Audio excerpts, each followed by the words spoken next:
So I want to tell you a story. When I was about 11 years old, my mom decided she wanted to remodel the kitchen. We had an old kitchen. It was 2 rooms. There was like the dining room and then the kitchen, and she wanted to make it one big place because, you know, for most families, where do they socialize? In the kitchen. So if you had a wall between, it wasn't so easy to socialize from the dining room to the kitchen.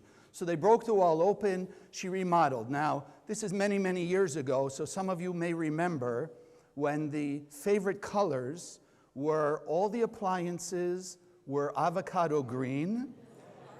The countertop was pumpkin orange. But it was what my mom wanted. So here I'm 11 years old, remodeled, it's brand new, new cabinets, like everything was new. New avocado refrigerator, the stove, you know, everything, and this nice bright orange counter. So smart me, I decide within the first week, my parents are gone, right, they're out, and I decide I'm gonna make myself an ice cream float. So I take the blender, I put ice cream in the blender, I put Coca-Cola in the blender, put the cover on it, push the button, whoosh! A mess all over the cabinets, the counters, my mom's brand new kitchen.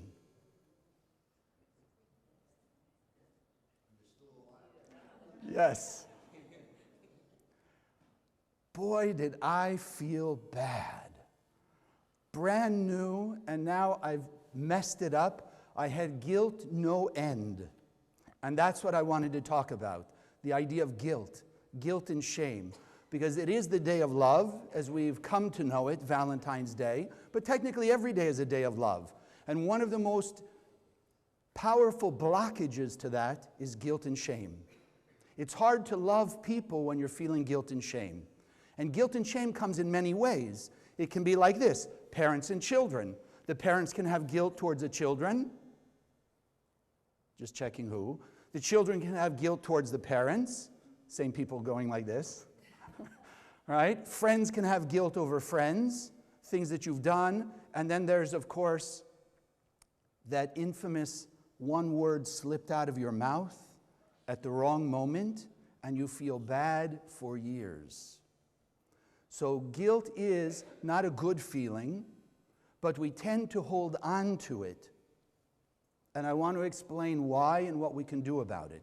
But we first got to understand like where it comes from or how it is, or actually what I'd like really for us to get today is how it's harming us. How it harms us. To the extent that I will feel guilty about the blender incident, to that extent, I'm trapped in my 11-year-old body. Now, how many of you ever seen an adult act like a child? Present company excluded, right? It's only the people outside. So what does that mean? You ever seen, you know, it's kind of typical, you see this big, burly, hulking guy, and some little tiny, wimpy woman, I don't mean it that way, but, you know, is like berating, and he's like all cowering. And you look and you say, this big guy should just go, and that'd be the end of it. But what's happening? Like my 11-year-old, as long as I hold guilt, I'm trapped in that 11-year-old body. So anybody, while I'm holding that guilt, who would come around and say something, Chaim, you didn't do that, how come that, you made a mess, whatever, what will happen? My 11-year-old will start to remember the mess. I mean, how long do you think it took? The moment I pushed that blender on button, microsecond, and I saw it go like this, that was the end of it. I couldn't push the off fast enough. So in the same way, we will act like whatever it is, our 11-year-old, or wherever you're holding guilt, that will be where you're blocked. You'll be stuck there as long as you're holding on to guilt, and to the extent you're holding on to guilt, that's where you will be living. And then things like that. I had a woman once tell me, she was working in a dentist's office. The owner of the business, the dentist, 45 years old. And yet she said every once in a while, something will happen in the office and he'll throw a tantrum like he's 8 years old.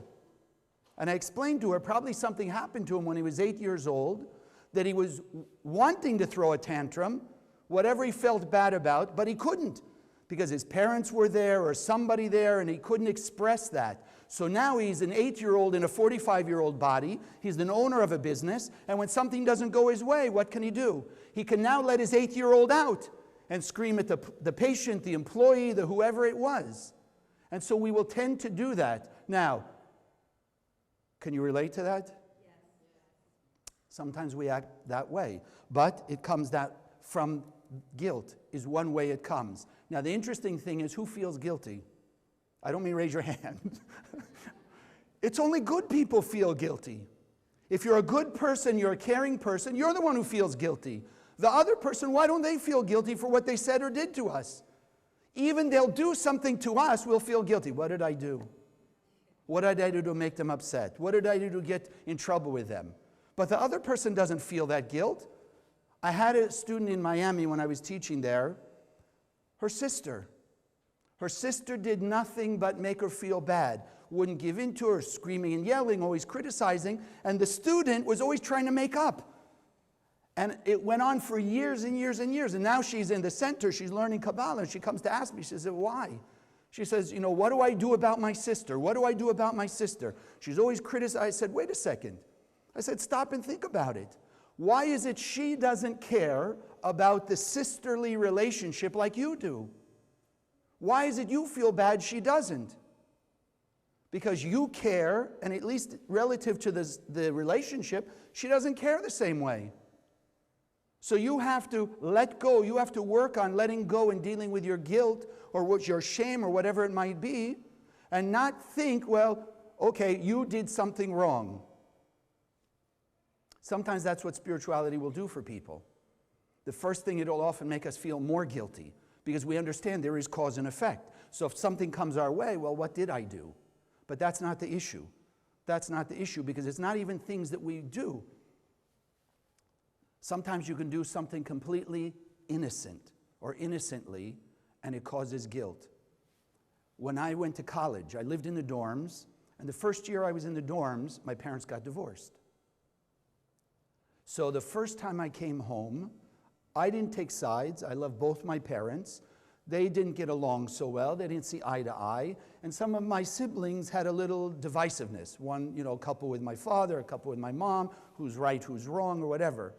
So me, innocently, my father had moved into another house. I come back home, and I figure, you know what? My father set up a room for me in his house. I have a bunch of bedroom furniture in my mom's house that I'm really not using because I'm living in the dorms.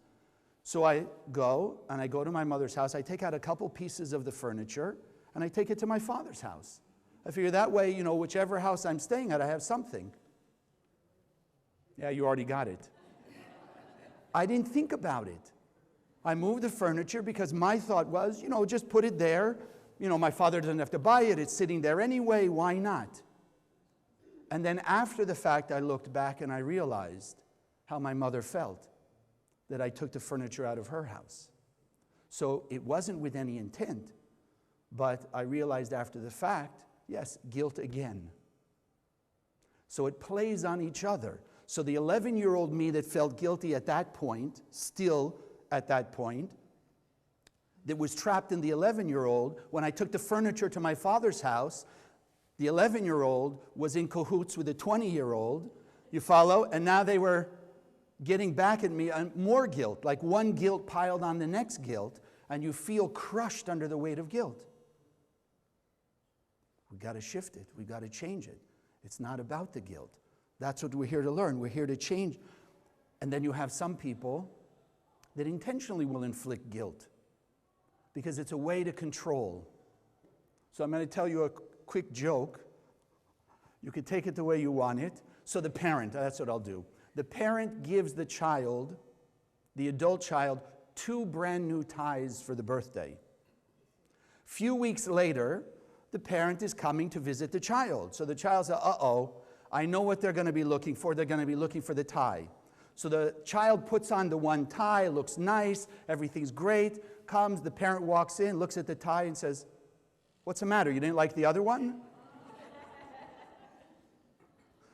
So you understand how that can go also, right? But it's a way of trying to control people. If you're a good person and a kind person, it's easier to be taken advantage of with guilt. Why didn't you do that? How come you didn't buy me flowers for Valentine's Day? You didn't get me a gift. You forgot my birthday, right? Don't you remember? You fall all those ways. It's an opportunity for us to be controlled. But you and I are here learning Kabbalah. It's not about being controlled. How do we repair it? So as Kabbalah teaches us, if you don't feel that it's holding you back, then there's nothing to fix. Like they say, if it's not broken, don't fix it. So we assume, and this is why we're here on Sundays, to change our assumptions about life. We assume that if we're good people, we need to feel guilty about the things we did wrong. But then try and move forward. You ever seen a dog on a leash? Yes or yes? Yeah, you see a dog on a leash. So they're in the front yard. They've got a 15-foot leash, but the dog happens to be sitting or laying down by the pole that's holding the leash. Right? So the dog gets up and starts walking around. Walks 1 foot, 2 foot, 3 feet, 4 feet, is moving on. It looks like it's free, yes? Until when? Until it hits the 15 feet of the leash, and now suddenly it can't move any further. Guilt and shame leash us to our past. I can be 50 years old and still be leashed back to my 11-year-old that's feeling guilty about what I did in the kitchen. Or better, guess what happened after that? We moved the refrigerator. And I wasn't touching it. My brother was much older, a couple other people, but there was a scratch happened. So unintentionally, my father looked at me and said, "Chaim, you didn't help," and that's where the scratch came from. So as long as we had that refrigerator, there was like an off avocado green scratch paint, but you could see the mark, right? Even though it was painted over, if you looked, you could see the mark. So every time I looked at it, guess what? Guilt and shame. Until I came here to Kabbalah, and I understand what I want to share with you is how to repair it. There is a repair system. There is a way to fix it.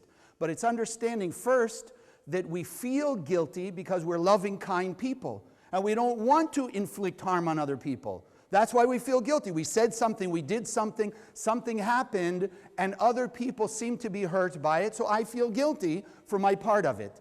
But the guilt feeling doesn't do anything, does it? It just makes me feel bad, leashes me to that past, so that like the dentist who can be 45 and act like an 8-year-old, or like you and I who can be adults and still act like children, because we're leashed back to it. So until we learn how to pick up the pole that the leash is attached to and move it forward 3, 4, 5, 10 feet or take it out altogether, we're always going to be limited in some way. The difference is just like the dog.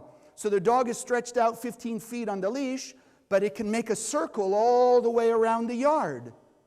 So if it goes in one direction and it's stuck, it will have the assumption, like we will, that we're 15 feet out so we can make a circle, and as you circle around different parts of your life, it looks different. So you feel guilty at home, the way you grew up, now you're feeling guilty at work, then you're feeling guilty with some friends, you're feeling guilty about something you did that nobody knows about. Isn't that amazing? You can even feel guilty about things nobody knows about, because you know. You follow? And so we can go around in that circle and think that we're moving on in life, but we're not. We're stuck at that 15 feet. So we have to go back and we have to shift it. And how do we do it? The first thing is to realize that why am I feeling guilty? Because I'm feeling my pain. It's my pain of what I did to my mom's kitchen. It's my pain of what I did to the refrigerator. It's my pain of what I said. It's my pain of taking the furniture from my mom's house, etc. So at least I know I'm a feeling person, as opposed to other people we know who don't feel, and therefore they don't feel guilty, they don't feel bad, they don't feel whatever. I have a student here in Boca, her ex-husband. Apparently he doesn't feel anybody's pain. Just decided he wants what he wants, when he wants, how he wants. And so for his son's college graduation, he didn't ask the son what the son wants. He's decided he's just going to tell the son, look, I'm having this party, and oh, by the way, we'll throw in a mention that it's your college graduation, things like that. Doesn't feel bad about it. In fact, he's happy that he's throwing this big party, and some part of his mind thinks it's for his son's graduation. So he's satisfied with it. So the first thing is to realize, yes, we do feel the pain. But now, look at it. Who are we really? We may be in a human body, and people may try and tell us that we're human beings, and things like guilt are only human, which may be true. But we are not only human.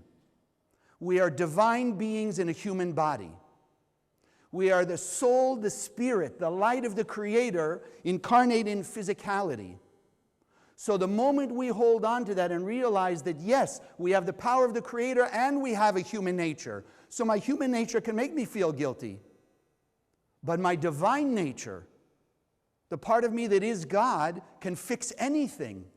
Think about it. What can't the Creator repair?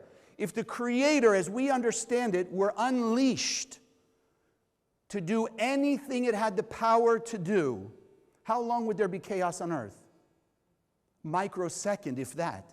How long would there be negative people? Microsecond. How long would we have any darkness in our life? Microsecond. So why isn't it changed? Because you and I learn here in the Kabbalah Center, it's not up to God. It's not up to the Creator, it's up to us. We've been given the power of the Creator. We've been given all the strength and the energy and the capabilities of the Creator, but it's up to us to make use of them. And if we don't use them, we don't benefit.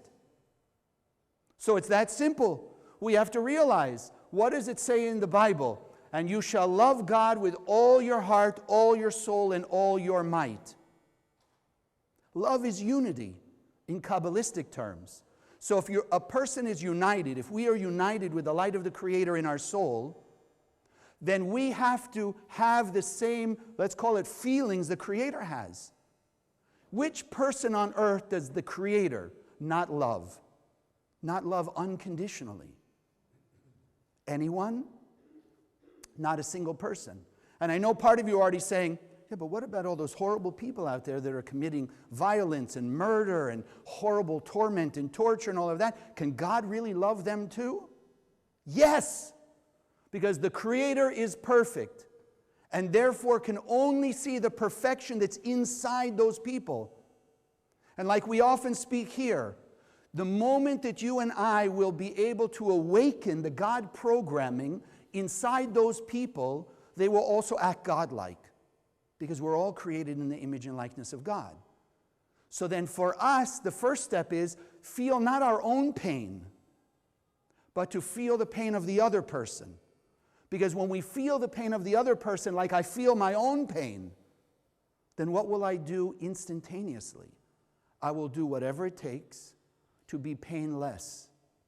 You touch a hot stove with your own hand. How long does it take you to take your hand off that stove? A second. The moment you feel the heat, whoosh, your hand goes away because you want to do whatever you can do to alleviate your pain. When you feel the pain of the other like that, then you'll also do whatever you can to alleviate their pain. So think about it. If God is the default, is the true essence of every human being, think what those people who are committing the ultimate opposite act, if God is life and they're causing death, think of the pain their soul is feeling. Think of the pain of the energy of the Creator inside them to be trapped in a body that's doing those heinous things. And when we will feel that pain, because we're good at feeling our pain of guilt and shame and hurt, then we will then repair in any way we can their pain so that they won't behave that way. And here's the key. Anyone here have a cell phone? Yes. You have a cell phone. Really? You know how complex that cell phone is? Think of all the electronics and all the science that goes into making that cell phone. The billions and billions of dollars that the cell companies have to put up or have to spend to put up the towers and all the circuitry and whatever, and even to make our phone. And the only thing we want that phone for really is what? To communicate from one person to the other. So all we have to do to make the trillions of dollars and all that technology work, push a few buttons, let the angels of the cell phone go out to wherever they need to go, do whatever they need to do to reach that other person's cell phone and activate it so you can have a conversation with them. But we're not the ones directing the energy inside the cell phone. In the universe, it's not our job to direct or decide what all the angels are doing with our prayers, with our meditations, with our light. They're going to do whatever they need to do. You have the intent of calling somebody, you dial their number, those angels, the metaphysical energy of the cell phone or of life, will go out to the person that you dial. So in the same way then, that you can see a hole in a wall, if you ever miss the nail and pound it into the wall, you take some plaster. You mix up the plaster and you put plaster on the hole. And when you fix it right, if you're good enough at it, you can fix it to what degree? As if it never happened. That people who look at that part of the wall, they won't even know that there was ever a hole in it. If we can do that with plaster, and we can do that with physical material, then what can we do with the infinite, all-powerful light of God? What can't we repair? But we don't accept it that way. That's our problem. So what did Moses do? Moses, it's written Kabbalistically, Moses was equivalent to every human being on earth. Not because he was so big, or really, like we might think his consciousness was so high. No, it started very simple. Moses felt the pain of every human being on earth. He felt the pain of the soul that was trapped in whatever limitation there was. And therefore, he did whatever he could do to eliminate that pain. And one of the most important things that he did, especially relative to what we're here in the Kabbalah Center doing, is he came to a man named Shimon Bar Yochai 2,000 years ago. He came to him however you want to understand it, as an angel, a visitation, a vision, whatever way you want to grasp it for now. But he came to him and he taught him what we call the Zohar, which is the most powerful repair system for any type of negativity in the world. But it was because he felt the pain that he left for you and I this repair material. And I want to read to you a section from the Zohar that's related. It says, and I'll make it a little quick, so I'll change the word to make it understandable for us. But the wise shall understand, he's quoting from the prophet Daniel, since they are from the side of the tree of life. The tree of life means the pure and perfect world. What we have in this world, once we will take the covers away, the covers from our eyes, we will see heaven on earth. It's just waiting for us to remove the covers. So he says, the wise are the people who are connected to the tree of life. And for them it is written, and they who are wise shall shine like the brightness of the heavens. So why aren't you and I shining completely brightly? Because we have those blockages. Relative to this morning, we have guilt. Guilt is blocking the light of our soul from expressing out into the world. And that's why we're trapped wherever you're holding guilt, or in all the places you're holding guilt. You're limited back there. There's a blockage to your 100% blessing in your 8-year-old, your 11-year-old, or wherever it was. And he says, they will shine with the brightness of heaven with this book of the Zohar, which is from the light of the tree of life in the upper world called repentance, which is repair. And they do not require a test, but because the spiritual people in the future will taste of the tree of life, which is this book of the Zohar, they will leave their chaos with mercy. It's the only book I've ever come across that makes such a bold proclamation, that it doesn't say we all have to be the same, but it says for every human being uniquely, this book will allow everybody to awaken the light of their soul. And then when we simply guide it with our mind, and that's been probably for most people who come to learn in the center, the hardest thing to grasp, that the way to send the light, the infinite light of God, to repair anything in your life is simply to awaken the light, which is the power of the Zohar in its most intense form, and then with your mind send it wherever. So when I first came to the center and understood this, I sent light back to my 11-year-old, And my 11-year-old sent light to my mother. Because I know she felt bad, and she probably, knowing my mother, she felt bad that I did what I did. So here you had two people, guilt and shame. She feeling bad that she felt bad that I made the mess, right? Because she could see that I felt bad that I made the mess in her new kitchen. And I knew no matter what I could do to clean it up, it wasn't going to be the same anymore. That was the issue. So here, once you repair with the light of the Creator, whatever it is in your past, then it's repaired as if it never happened. So when you think about it, what's your doubting voice saying right now? Wait a second, Chaim, are you telling me that if I can awaken the light of God inside me, and I can actually send it and deliver it to that person for what I did to them, it's going to be as if I never did it to them and they're going to have the blessing in place of it? Is that what you're telling me? Absolutely. Because there's nothing that the infinite light of God can't do to repair anything and get us back to where we could be had we not been involved in that situation. And then ultimately, once we've healed all of our past guilt and shame, what about just moving forward to our 100%? How many of you, when you listen to your heart and soul, believe you could have eternal blessings, infinite blessings? When we listen to our heart and soul, we know it's there. The issue is when we open our eyes and we let that cynical mind start to tell us, well, who in life ever had 100%? How could we ever reach 100%? And so I go back to the simplicity of the cell phone. It's not my job. It's not my responsibility to deal with the electronics of the cell phone. If I want to communicate with you, all I have to do is push the buttons. The system takes care of itself.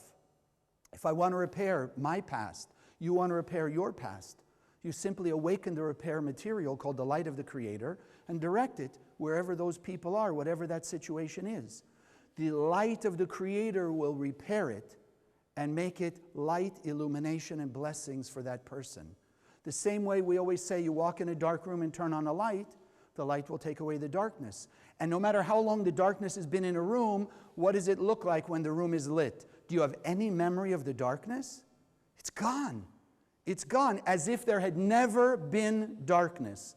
The light of the Creator has that power. It's only up to us to send it out there. That's the beauty. We can restore back to wholeness, not only ourselves. You think about it. When I sent light to my 11-year-old, who sent light to my mom for what I did in the kitchen, my 11-year-old is now restored back to its perfection before I put the soda in the blender.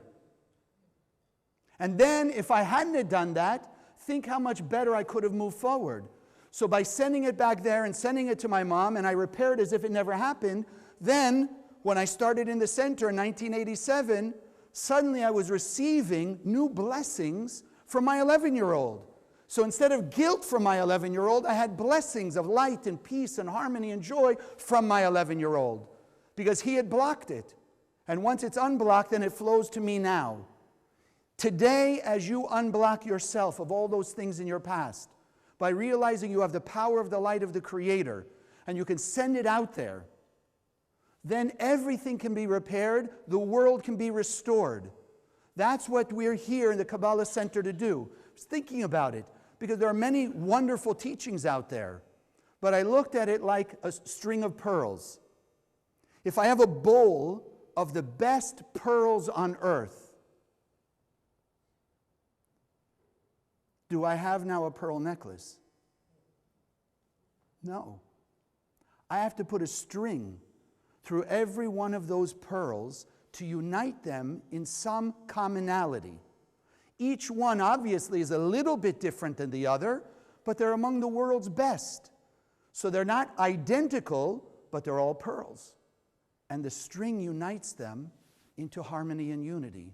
And that's the power of the Kabbalah Center, is to be the string to unite you and me and every human being on earth. It doesn't mean you have to stop being Christian or Muslim or Jewish or Buddhist or Hindu or whatever it is, but it means we need to be united. Because if we're not united, then we're like all those pearls in the bowl. It's great while they're in the bowl, you say, wow, look at the unity. But pick up one, do the rest come with it? No, but if they're all strung together, which is the power of the Zohar and Kabbalah here in the center, then when you pick up one, what happens to all the rest? They all come along. So today, when each and every one of us start to repair something in our past that we have guilt or shame or hurt about, then as we are lifted up, because we are on that string, that's what the center is ensuring around the world, that every person possible we can reach out to will be part of that string. So when they lift up, we're lifted up. When we lift up, they're lifted up. And the faster we do that, we've got all 7.3 billion people on that string. And then when one of us lifts up, we're all lifted up into heaven on earth. Today is the day you can remove your guilt. Today is the day that you are now empowered. It's in your hands to change it. Nobody else. Don't look at your mom. Don't look at your dad. Don't look right or left, or don't look at anybody else to repair your guilt. Look inside you. Love God with all your heart, all your soul, all your might. Understand you have the power of that light, and that when you send it out, it's repaired as if it never happened, and that's what heaven on earth will be. Because in the upper worlds, remember, God has a policy of a not guilty verdict. God bless.